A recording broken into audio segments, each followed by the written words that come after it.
কিন্তু এই ঘটনা যদি সত্যি হয়ে থাকে খুবই দুঃখজনক। অবশ্যই ওনার বিচার করতেও কিন্তু আমাদের সরকার প্রধান পিছপা হবে না। বেনজির আর মতিউর তো দুজন জাস্ট সামনে ওদের নাম আসলো, বাকিটা অনেক বিষয় রয়ে গেছে যেগুলা হয়তো সামনে আসে নাই।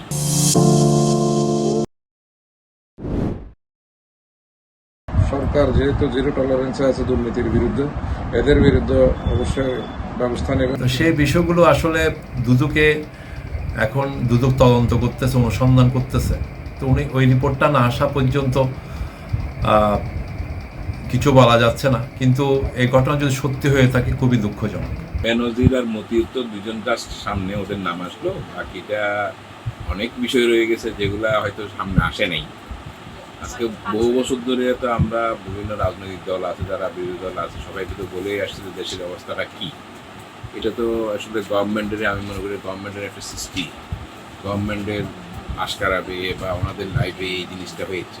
সঠিকভাবে যদি সব কিছু হতো, প্রত্যেকটা কর্মকাণ্ড যদি সেভাবে মনিটরিং করা হতো, যার ক্ষমতা যতটুকু তাকে ততটুকু ব্যবহার করার জন্য সুযোগ দিত, ওভার ক্ষমতা না দিত বা কারো মাথার উপর বসা না হইতো, তাহলে হয়তো এই কাণ্ডগুলো হতো না।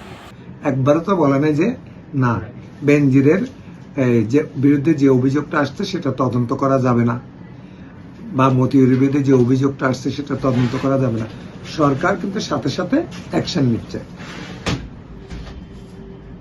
আমাদের মাননীয় প্রধানমন্ত্রী নিজেই বলেছেন যে জিরো টলারেন্স, যেটা বলেছে দুর্নীতিতে, একদম দুর্নীতি থাকবে না। তাহলে বেনজির কি করছে?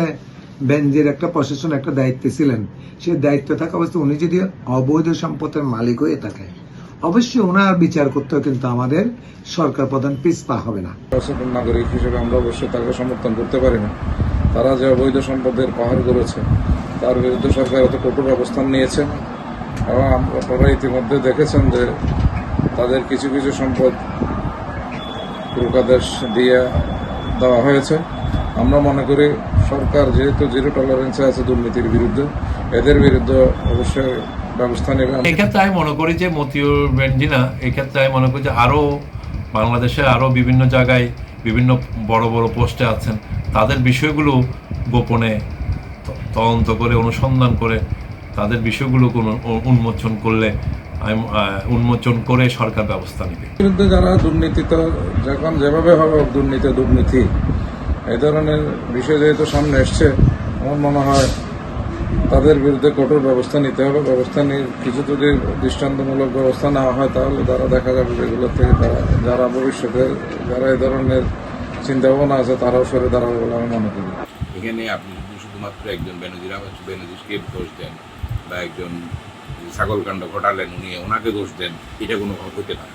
সবচেয়ে বড় কথা হলো, একটা মানুষ যখন দুর্নীতিগ্রস্ত হয়ে যায়, তার বিরুদ্ধে দুর্নীতির কার্যক্রম চলমান থাকে, সে দেশ থেকে চলে যাবে, এটাও হতো না। আপনি চলে যাওয়ার পরে বললেন যে আপনাকে অর্ডার দেওয়া হলে আপনি দেশ ত্যাগ করবেন না, ইতিমধ্যে চলে যাওয়ার জন্য আপনাকে নির্দেশ দেওয়া হলে আপনি চলে গেলেন।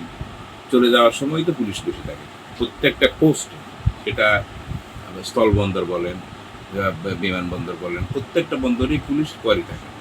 যেমন বেনজির কোনো এমপিও না, মন্ত্রীও না, উনি একটা সরকারের উচ্চপদস্থ একটা কর্মকর্তা। আমাদের সরকার প্রধানের বলিষ্ঠ কণ্ঠস্বর হলো যে আমার মন্ত্রী এমপিও যদি কোনো দুর্নীতির সাথে জড়িত থাকে, কোনো অবৈধ সম্পদের মালিক হয়ে থাকে, তাকেও ছাড় দেওয়া হবে না। ঠিক সেভাবে আমি বলবো যে বেনজিরের বিষয়টা উঠে এসেছে, এটা তদন্তাধীন আছে, তদন্ত করতেছে, এবং মতিউরের বিষয়টাও আসছে, এবং সেটা যদি অভিযোগ প্রমাণিত হয়, কারণ পত্রিকায় নিউজ দিয়া বা মানুষ একটা বললো সেটা তো না, মানে সবকিছু মিলিয়ে অভিযোগটা যখন সত্যতা আসবে, এই সত্যতা তার বিচার হওয়া দরকার। তাদের দৃষ্টান্তমূলক শাস্তি হওয়া প্রয়োজন, কারণ তাদেরকে যদি সেভাবে দৃষ্টান্তমূলক শাস্তি যদি সত্য প্রমাণিত হলে, যদি প্রাথমিকভাবে যদি প্রমাণিত হলে, তার বিরুদ্ধে যদি অভিযোগ যদি উঠে আসে সত্যভাবে, তাহলে তার দৃষ্টান্তমূলক যদি শাস্তি না হয়, তাহলে অন্যরা কিন্তু করতে সাহস বেড়ে যাবে। তাই এই ক্ষেত্রে আমি সর্বক্ষেত্রে মনে করি সরকারের দুদক আছে, দুর্নীতি দমন কমিশন আছে, গোয়েন্দা বিভাগ আছে, এগুলা উদ্ঘাটন করে তাদের বিরুদ্ধে প্রয়োজনীয় ব্যবস্থা নেওয়া প্রয়োজন বলে মনে হয়।